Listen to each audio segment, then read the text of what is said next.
Bienvenidos a este momento en el cual vamos a hablar de Pablo, del apóstol Pablo, pero de un punto de vista un poco especial. Vamos a tratar los fracasos de Pablo.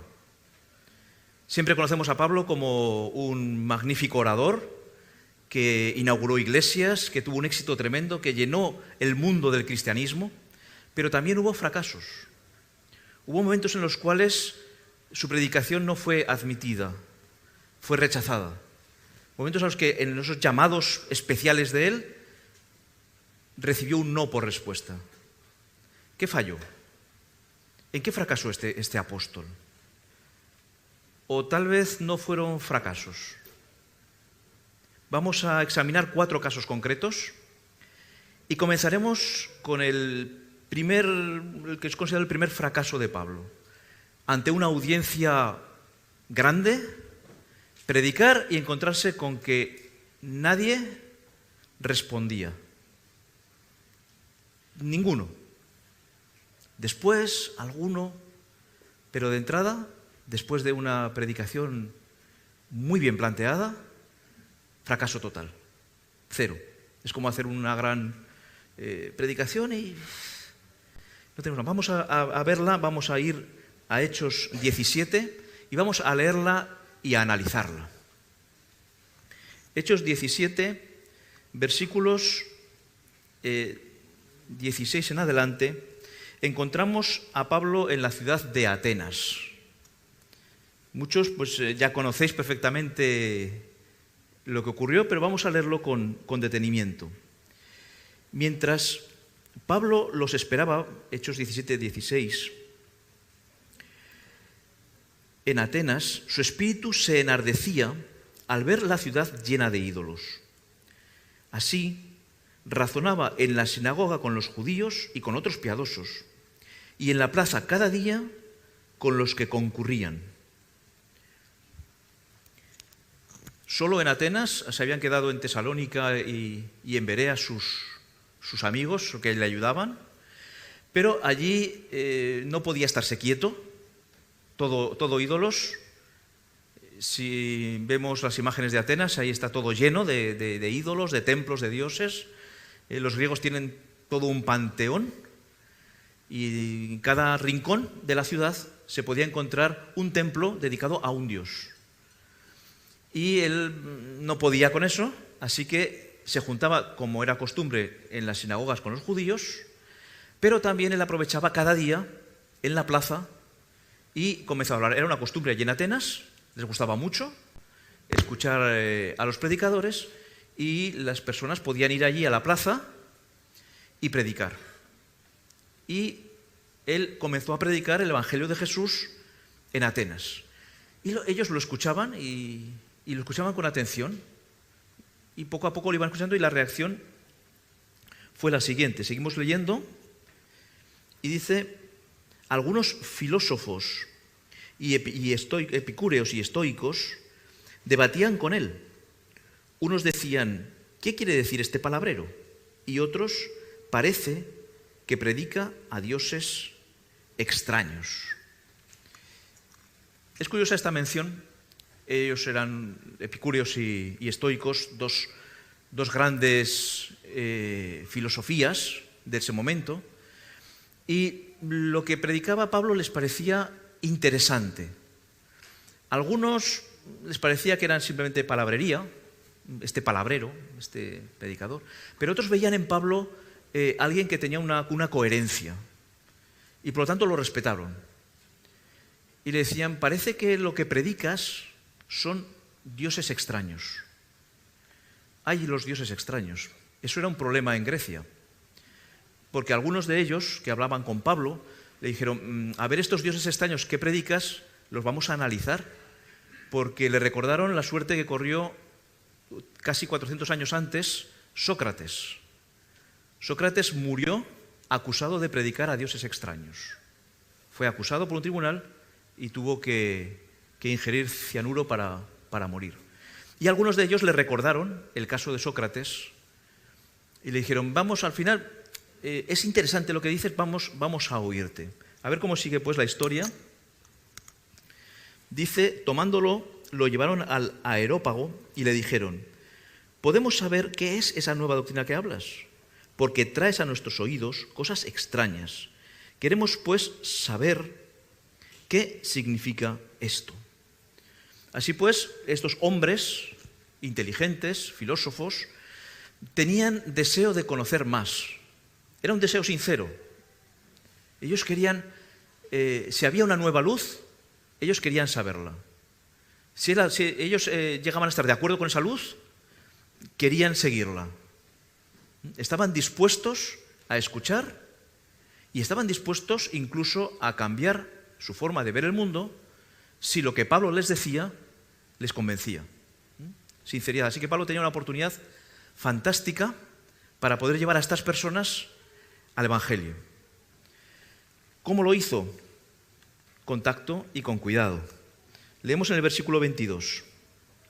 Entonces Pablo se puso de pie en medio del Areópago y dijo: atenienses, en todos veo muy religiosos, porque al pasar y observar los monumentos de vuestro culto, hallé también un altar con la inscripción: al Dios desconocido. A ese que vosotros honráis sin conocerlo, os anuncio yo. La forma de entrar de Pablo es magistral. Ya recordáis lo de Sócrates. De entrada dicen: bueno, yo vengo a predicaros a un Dios que ya conocéis. Vengo a predicar a ese que vosotros honráis y que no conocéis muy bien. No vengo a predicaros nuevos dioses, sino al Dios que ha sido toda la vida. Y comienza a presentarlo como el Dios creador y comienza a partir de ese Dios no conocido, de ese Dios creador, a hacer toda una predicación basada incluso en la propia lógica de sus autores. Utiliza referencias a los autores griegos, clásicos, y él va llevándolos, y los atenienses están escuchando atónitos lo que Pablo dice, y lo ven lógico, y les entra en su mente, y el Espíritu Santo toca su corazón, y ellos lo van recibiendo, y algunos están convenciéndose a través de la predicación de Pablo de que lo que está diciendo es tan lógico, es tan normal, que es que tiene que ser así. Hasta que llega a un punto. El versículo 32 llega a su punto culminante y él les habla de Jesús, evidentemente, y también de la resurrección. Y entonces dicen: en cuanto oyeron hablar de la resurrección de los muertos, unos se burlaban y otros decían: te oiremos acerca de esto otra vez. Hubo un momento concreto. Hasta ese momento ellos estaban escuchando. Pero en el momento en que Pablo introdujo un elemento contrario a su razón, ellos desconectaron. El Espíritu Santo les estaba hablando, les estaba convenciendo, pero ellos estaban evaluando su razón con lo que estaban percibiendo. Y en un momento de decir: la razón, no es posible que una persona resucite. Por lo tanto, lo que este hombre está diciendo no tiene lógica, y la lógica se acabó. Tal vez Pablo no tenía que haber introducido ese tema. ¿Fue esa la razón del fracaso de Pablo? ¿Hablarles de la resurrección de Cristo? El poder de Jesús está en su muerte y en su resurrección. Él les estaba llevando a aceptar a un Salvador muerto y resucitado por ellos. Por lo tanto, el mensaje tenía que ser ese. La introducción, la forma de evaluar, ¿fue conducida por el Espíritu Santo o no? ¿Pablo estuvo inspirado por el Espíritu Santo cuando les predicaba? Cuando les habló de la resurrección, ¿estaba inspirado por el Espíritu Santo? Entonces, ¿en qué fracasó? No fracasó. El fracaso no estuvo en Pablo, sino en aquellos que, siendo tocados por el Espíritu Santo, pusieron ante su razonamiento al llamado del Espíritu Santo. Una enseñanza también para nosotros, porque nosotros estamos abiertos a nueva luz continuamente. Al estudiar la palabra, cuando la abrimos, ¿Qué puede más? ¿Lo que el Espíritu Santo nos va a enseñar por la palabra o lo que nuestro razonamiento, nuestro concepto preconcebido, a la conclusión que hemos llegado, es cerrada y ya no hemos cerrado la puerta y todo lo que sea contrario a lo que nosotros pensamos lo rechazamos? No caigamos en el error de los atenienses. Ellos fracasaron. Pablo, a los ojos humanos, fracasó. Porque, claro, de hacer unas conferencias y el resultado cero interesados, a los ojos humanos fracasó. A los ojos divinos fue un éxito. Porque todos aquellos atenienses pudieron escuchar la palabra de Dios y la verdad y tuvieron la oportunidad de aceptarla o rechazarla. Oportunidad que no hubieran tenido si Pablo no hubiera seguido lo que el Espíritu Santo le inspiraba. Así que para Dios, éxito completo. Para los hombres, fracaso. Vamos a acercarnos al segundo fracaso de Pablo. A la segunda ocasión en que alguien le dijo, no, esto que me cuentas no quiero saber nada de ello. Y es el momento que encontramos en Hechos 24 y nos referimos a Félix, el gobernador Félix. Hechos 24. Dice a partir del versículo 22, entonces Félix, que estaba bien informado de este camino, puso dilación diciendo, cuando descienda el tribuno Lisias, acabaré de conocer vuestro caso. Y mandó al centurión que custodiara a Pablo, pero que le concediera alguna libertad y permitiera a sus amigos atenderlo y venir a él. Félix, gobernador judío, se había preocupado de conocer todo lo que podía acerca de los judíos y estaba bien informado acerca del camino. Es decir, conocía a los cristianos bien. Estaba bien informado sobre lo que los cristianos hacían, especialmente, como veremos ahora, porque su esposa conocía muy bien todo lo que era judío y todo lo que era cristiano. Entonces, Félix conocía y sabía ya de entrada que lo que estaban acusando a Pablo lo estaban acusando de haber metido a griegos dentro del templo y haber promovido una revolución en Jerusalén. Como no lo habían podido probar, estaba allí esperando a que Félix hiciese con él un juicio. Cuando fue el juicio no pudieron demostrar nada, pero mientras tanto Félix estuvo preocupado por Pablo, sabía que era inocente de entrada y pues quiso saber un poquito más del camino. Estaba informado, pero quería saber más. Seguimos en la lectura, versículo 24, dice, algunos días después vino otra vez Félix con Drusila, su esposa, que era judía. Llamó a Pablo y lo oyó acerca de la fe de Jesucristo. Imaginaos la oportunidad de Pablo. Llega Félix y Drusila y le piden estudios bíblicos. Eso está muy bien.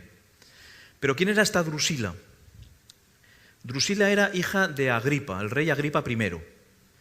El rey Agripa, en el Nuevo Testamento se mencionan muchos Herodes, muchos Agripas, y no se da muy claramente quién es quién, pero por los momentos históricos sabemos que este Agripa I fue el rey que mandó matar al apóstol Jacobo, al apóstol Santiago, lo mandó decapitar, y después mandó encarcelar a Pedro, con la intención también de matarlo, aunque un ángel evitó que Pedro muriese. Este es Agripa, el mismo que poco después, delante de todo el pueblo, pues habló muy bien y un ángel lo tocó, lo hirió y murió. Murió por hacerse Dios. Evidentemente, Herodes Agripa I y el cristianismo no se llevaban bien. Herodes Agripa era contrario directamente al cristianismo. Y Drusila, la hija menor de Herodes Agripa, había sido muy influenciada por su padre. Con lo cual, cuando se encuentra con Pablo, Drusila tiene un preconcepto contra el camino. Pero ese prejuicio no lo tiene Félix. Félix sabe los hechos, pero quiere saber la enseñanza. Quiere saber qué enseñan estos cristianos. ¿Cuál es el punto del cristianismo? Así que Félix quiere saber más. Y por eso coge a Pablo y le dice, ahora vamos, me explicas. Y Pablo comenzó a dar una serie de estudios bíblicos a Félix. Y todo parecía bien. Félix estaba muy interesado en lo que oía. Félix sintió el llamado de Dios. Félix sintió su corazón tocado. hasta que llegó, como bien sabéis, el punto clave. Versículo 25. Pero cuando Pablo le habló de la justicia, del dominio propio y del juicio venidero, Félix se espantó y dijo: ahora vete, cuando sea propicio, te llamaré. Cuando sea propicio, te llamaré. ¿Qué ocurrió? El estudio bíblico fue bien, aparentemente. Pablo tuvo oportunidad de hablarle de Jesús, de hablarle de la salvación, y llega un momento en que también hay que hablar de la vida cristiana. Y le habló pues de cómo debe de comportarse un cristiano, cómo debe ser su relación con Dios y con los demás, y que un día todos seremos juzgados por nuestros actos. Y eso a Félix le caló profundo, porque el Espíritu Santo le estaba convenciendo de pecado. Dice Tácito, el historiador Tácito, se dice de Félix que en la práctica de toda clase de concupiscencias y maldad ejerció el poder de un rey con el temperamento de un esclavo. No conocía Félix ningún móvil más elevado que sí mismo, su propia conveniencia. Era lo único que le interesaba. Y estaba cargado literalmente de pecados. Y cuando el Espíritu Santo le habló, él se convenció de que eso no estaba bien. Él se convenció de que tenía que pedir perdón de esos pecados, o en el día del juicio él iba a ser destruido, y se aterrorizó con la idea del juicio. Pero en lugar de dejar en lugar de dejar paso al arrepentimiento, él tembló, pero no se arrepintió. Solución: quito de en medio a la molestia, no quiero volver a hablar de esto, y mi conciencia que se quede tranquila. Que nadie me vuelva a decir lo que hago mal o lo que hago bien. Y así yo me quedo tranquilo, vivo mi vida y me olvido de todo. Y Félix rechazó la única y última oportunidad de su vida que tuvo de aceptar el perdón. ¿Fracasó Pablo? ¿En qué falló a la hora de exponer el mensaje? Tal vez debería haber sido más suave con con Félix. Tendría que haber sido no hablarle directamente de las cosas malas que podía hacer, decirle que todo está bien, que Jesús perdona todo y nos olvidamos, que tranquilo, que podía seguir. A veces podemos estar tentados a no llamar la atención al pecado por la reacción negativa que la persona pueda tener. Pero el Espíritu Santo no nos dice eso. Pablo fue inspirado y dijo lo que tenía que decir en su momento. No fue nada más. El primer día que habló con Félix y Drusila le dijo: uy, tú eres muy pecador, si no te arrepientes vas a morir. No.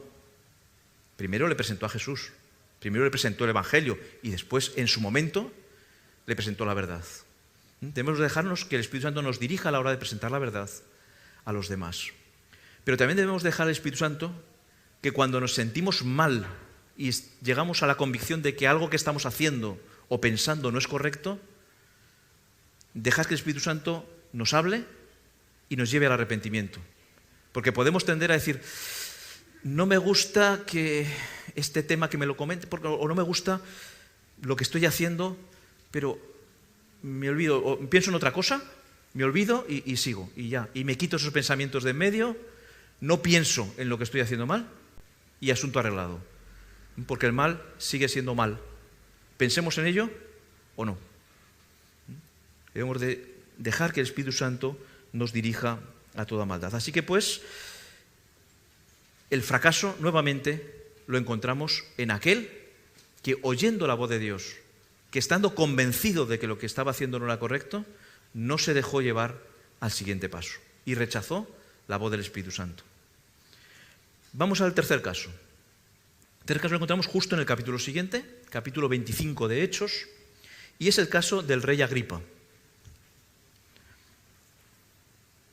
Leemos en los versículos 13, en el versículo 13 de Hechos 25,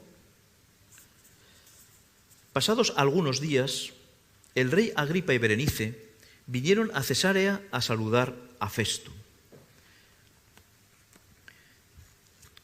Poco después de las conversaciones con Pablo, Félix fue cambiado, se le dio otro destino y se nombró como gobernador a Festo.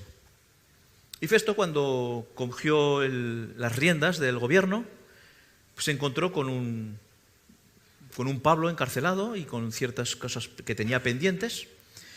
Y poco después vino a visitarlo el rey Agripa y Berenice, a que también podríamos llamar reina. Tenía también una jurisdicción sobre una parte de Galilea.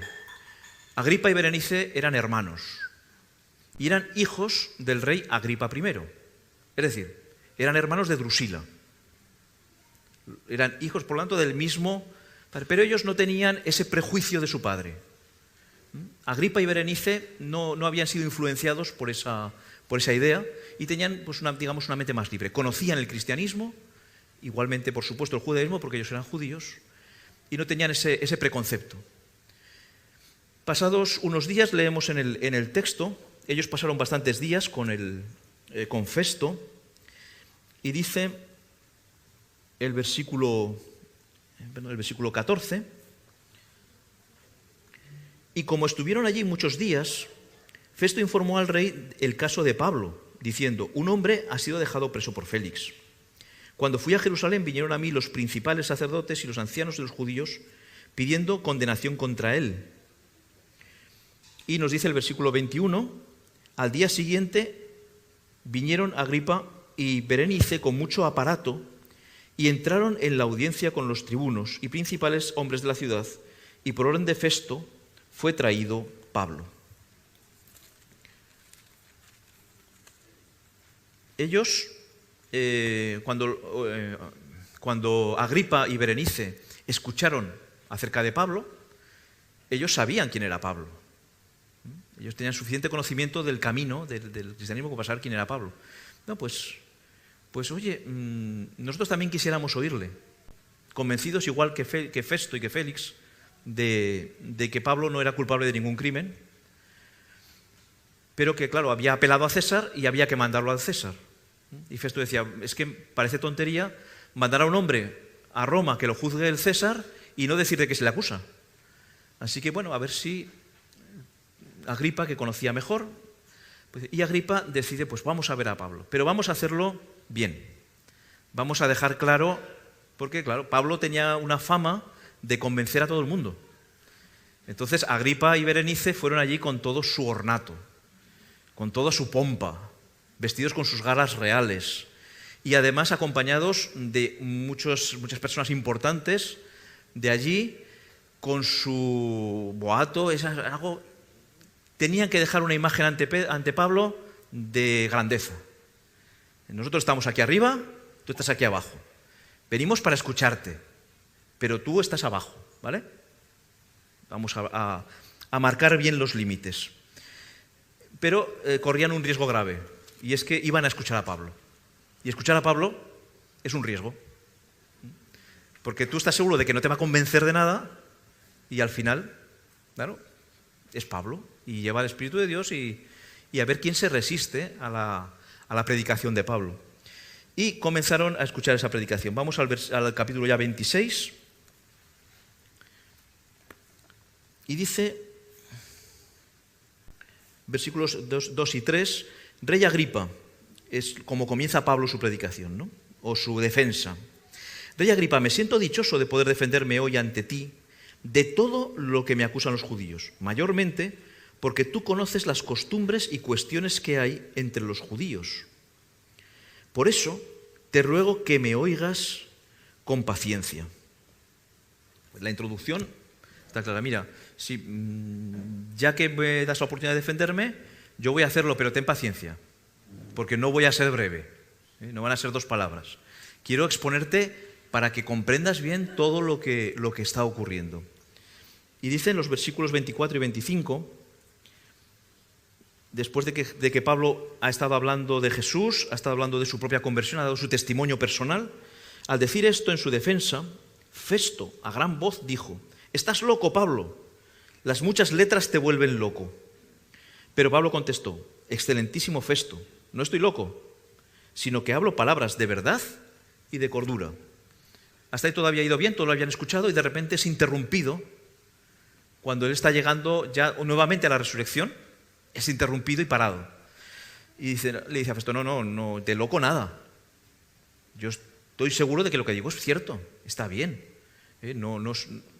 Pablo no se amedrenta ni ante la pompa que está, ni ante la persona que le está diciendo: tú estás loco, cállate que estás loco. No se amedrenta. Dice: no, yo me defiendo. Yo no estoy loco, yo estoy hablando cosas cuerdas. Y entonces Pablo ya no puede seguir su discurso, ha sido parado, interrumpido, y decide, en lugar de seguir el discurso, ir al grano y hacer el llamamiento directo, porque él había observado una cosa, que mientras hablaba, Agripa estaba escuchando, no sé, a lo mejor en los dibujos, ¿no? La boca así abierta, que se le cae hasta la baba. Algo, estaba atónito, estaba escuchando totalmente, se había metido completamente en la historia. Y al interrumpirlo Festo, se quedaron todos así: aquí, ¿qué pasa? Así que Pablo dijo: no puedo pasar esta oportunidad. Y seguimos en el versículo 26. Pues el rey sabe estas cosas, ante quien hablo con franqueza. Pienso que nada de esto ignora. Pues esto no ha sido hecho en ningún rincón. ¿Crees, rey Agripa, a los profetas? Yo sé que crees. Entonces Agripa dijo a Pablo: por poco me persuades a ser cristiano. El llamamiento. A ver, Agripa, ¿crees? Porque esto es todo lo que los profetas han dicho. ¿Crees que esto es el cumplimiento de lo que los profetas han dicho? Y Agripa había llegado ya a su conclusión. Efectivamente, Jesús era el Mesías como cumplimiento de las profecías. Y se olvidó completamente de todo lo que le rodeaba, como si hubiera estado él solo delante de Cristo. Y se sintió la convicción, se sintió que necesitaba aceptar a ese Mesías. Pero cuando iba a decirlo, como todo volvió a ver lo que había, dijo: casi me convences. Es que estoy convencido de ser cristiano, de aceptar al Mesías. Es que estoy convencido. Pero ahí había gente importante, él era una persona importante, y su orgullo le impidió dar el paso definitivo. Convencido, aceptado. Si hubiera estado solo con Pablo, Agripa se hubiera arrepentido. Pero en la circunstancia en la que estaba, al dar el paso, miró al lado, como le pasó una vez a Pedro, y se hundió, se desinfló. Y cuando dijo: bueno, ya está, ya te puedes ir. Su curiosidad había sido satisfecha, ya conocía lo que Pablo predicaba, y ya se olvidó del tema. Su orgullo había impedido que él fuese salvo. Estuvo a un paso, casi. Y Pablo desde luego dijo: ojalá, no tú sino todos, no por casi, sino que todos fuerais cristianos. Ojalá que todos tuvieseis la salvación. Pero él no lo hizo. ¿En qué se equivocó Pablo? ¿Hizo el llamamiento en mal momento? ¿Se tenía que haber esperado un poco más? El Espíritu Santo le llamó a hacer un llamamiento perfecto, en el momento perfecto. Pero el rey Agripa, tocado perfectamente por el Espíritu, convencido, no quiso seguir adelante. El orgullo puede ser un gran inconveniente en nuestra relación con Dios. Cuando nos importa más lo que los demás piensen de nosotros, o lo que nosotros pensemos de nosotros mismos, que lo que Dios piense de nosotros, vamos por mal camino. Tenemos un riesgo que tenemos que quitar. Por eso Dios nos invita continuamente a la humildad, a ser humildes delante de Él.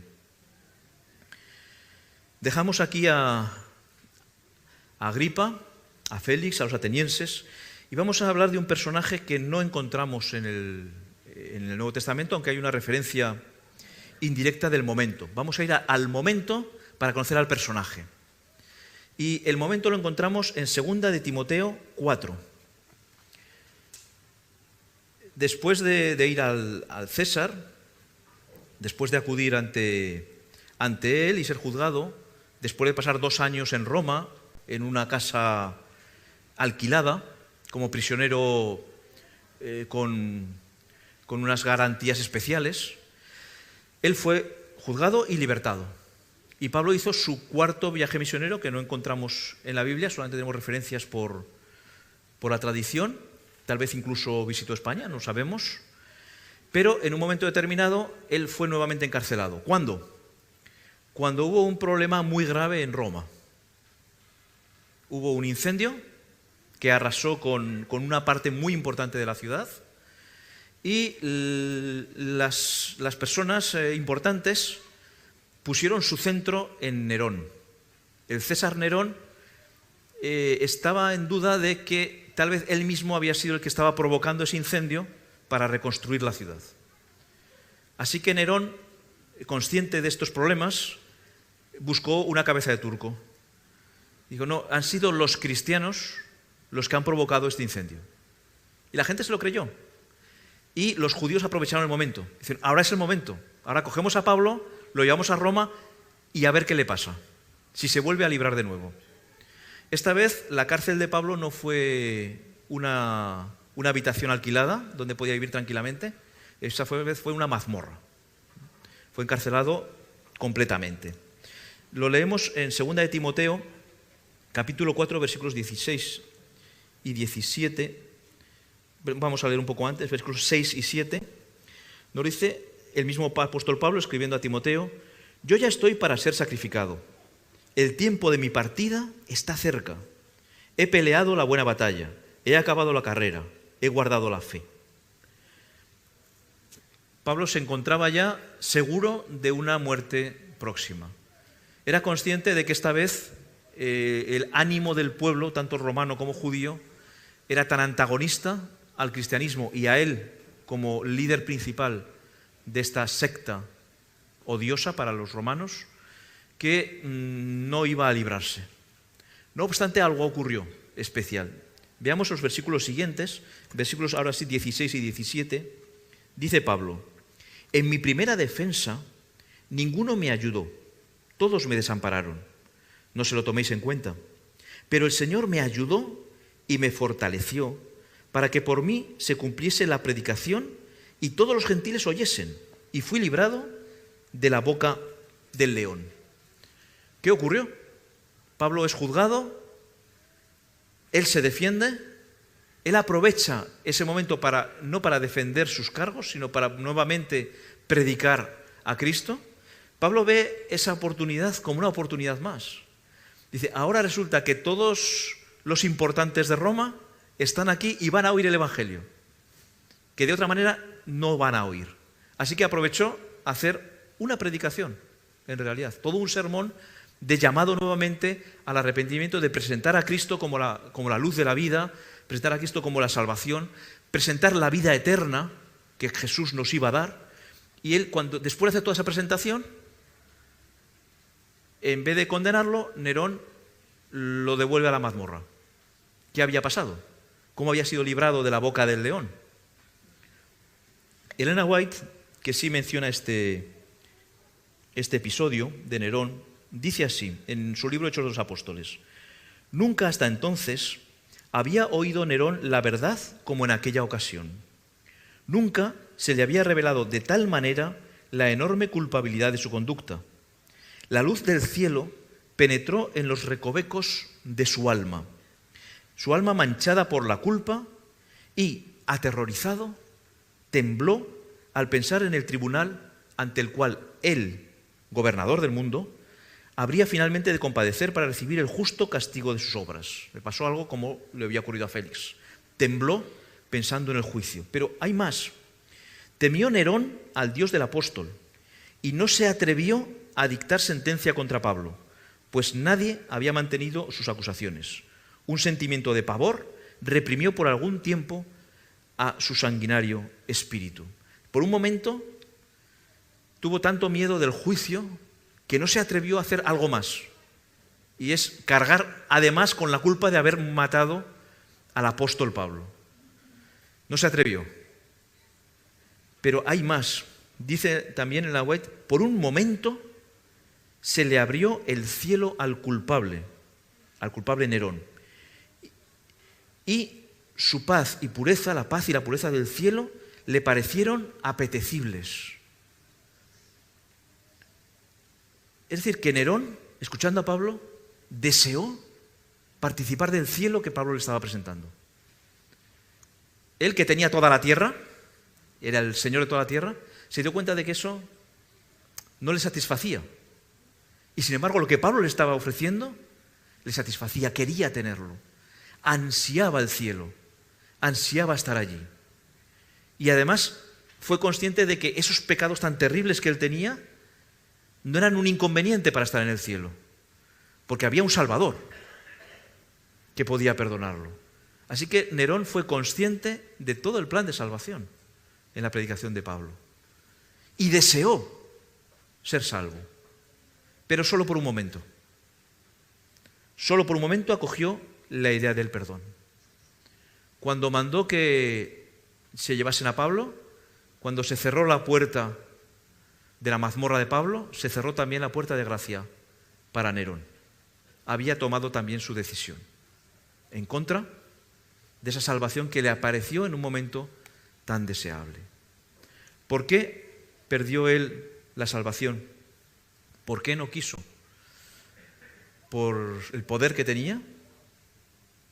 ¿Porque sabía que iba a perder todo lo que tenía? ¿Prefirió amar más este mundo que las cosas de Dios? Cuando nosotros vamos a tomar una decisión, ¿qué pesa más? ¿Lo que podemos, lo que somos, lo que tenemos, el poder que tenemos, o lo que Cristo va a darnos? ¿Qué pesa más en la balanza? ¿El ahora o el después? ¿Dónde ponemos nuestra mira? ¿En qué fracasó Pablo nuevamente en esta ocasión? Para que Nerón no se hiciese. Por cierto, Nerón no quiso, pero otros sí. Otros que escucharon esa predicación de Pablo sí que aceptaron el Evangelio. Es más, nos cuenta la tradición, y Elena White también nos lo confirma, que el propio verdugo que finalmente decapitó a Pablo se convirtió. Y él mismo, ese verdugo, terminó siendo un mártir por la causa de Cristo. Así que la predicación esta vez fue exitosa, excepto en un caso, como mínimo, en el de Nerón. ¿Cuál fue el fracaso de Nerón? Pues su anhelo de poder pudo más que el anhelo de salvación. Y rechazó ese llamado, el llamado final del Espíritu Santo. Y nosotros hemos visto, o hemos intentado ver durante estos 4 ejemplos, cómo no caer en esos problemas, en esos riesgos, en esos fracasos ante Dios. Pero vamos a ver el otro punto. Vamos a ponernos ahora en el sitio de Pablo.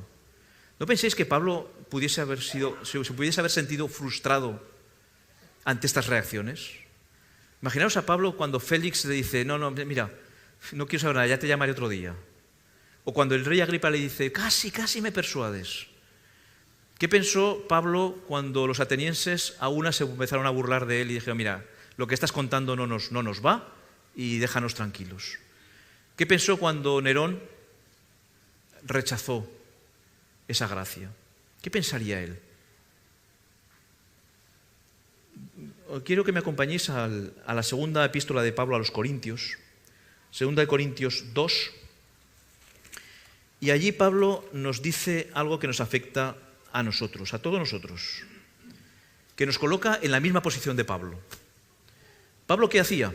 Predicaba a Jesús. Predicaba el arrepentimiento, predicaba la salvación, la tierra nueva. ¿Nosotros qué hacemos? ¿También tenemos que predicar eso? ¿O como él ya lo predicó, ya está? Nosotros también somos predicadores de Cristo. Nosotros también somos llamados a llevar a las personas a Cristo. Somos llamados a la conversión de los gentiles, por lo tanto, a dejarnos dirigir por el Espíritu Santo para llevar el Evangelio. Y será el Espíritu Santo el que nos diga la mejor manera de hablar a uno a otro, porque no podemos hablar a todos de la misma forma. Pablo no habló igual a los atenienses que a Agripa. No habló igual ante Nerón que ante Félix. A veces eran conversaciones privadas, otras eran públicas. En cada momento Pablo tuvo que adaptar. El Espíritu Santo le enseñó a adaptar su predicación. Así nosotros también debemos de adaptar nuestra predicación a las personas con las que hablamos. Y el Espíritu Santo nos ayudará, si nos dejamos dirigir, a hablar a cada uno lo que en ese momento conviene. Y su conversión dependerá de lo que nosotros digamos, dependerá de cómo presentemos a Cristo. Pero cuidado, no depende de nosotros que una persona se convierta. Es una decisión personal. Y nosotros podemos ser guiados por el Espíritu Santo a hacer una obra perfecta y bendecida por el Espíritu Santo y no ser fructífera. Pero no hemos fracasado. Si nos hemos dejado llevar por Dios, no hemos fracasado. Al contrario, vamos a 2 Corintios 2 y nos dice así, versículos 14 al 17. Pero gracias a Dios que nos lleva siempre al triunfo en Cristo Jesús. Siempre triunfamos cuando estamos con Cristo y cuando llevamos su palabra. Siempre triunfamos. Y por nuestro medio, en todo lugar, la fragancia de su conocimiento, el olor de su conocimiento. Cuando hablamos de Jesús, llevamos el olor o la fragancia de Jesús. Y además dice que esto es siempre un triunfo. Y sigue diciendo, porque para Dios somos buen aroma de Cristo entre los que se salvan y entre los que se pierden. Somos llamados a ser un buen aroma. El cristiano no huele mal. El cristiano siempre huele bien. Siempre es un buen olor. Pero nos dice el versículo siguiente, a los que se pierden, a los que se pierden, olor de muerte. Y a aquellos a los que se salvan, fragancia de vida. Como en otras versiones, olor de muerte para muerte o olor de vida para vida. Y para estas cosas, ¿quién es suficiente? Somos fragancia, pero nosotros no somos fragancia de muerte, somos fragancia de vida, porque llevamos a Jesús y Jesús aprueba nuestra predicación. Y nosotros tenemos que ser conscientes de que somos una fragancia de Cristo, siempre para vida. ¿En qué está la muerte de ese olor? En el que la recibe. Si el que la recibe la rechaza, esa fragancia de vida es muerte. Si el que la recibe la acepta, esa fragancia de vida es vida. Nosotros somos llamados a llevar el mensaje, a dejarnos dirigir por el Espíritu Santo. Y las personas que lo reciben recibirán ese olor grato, ese olor que Dios quiere que nosotros llevemos continuamente a nuestro alrededor. Las personas que nos rodean tienen que olernos, tienen que conocer a Jesús. Y ya el resultado está en manos de Dios, en manos de la persona, cuyo corazón también será tocado por el Espíritu Santo. Y así todo es gloria a Dios, porque Él es el que hace la obra en unos y en otros. Seamos nosotros instrumentos para la gloria de Dios y instrumentos para la salvación de aquellos con los que nos relacionamos. Amén.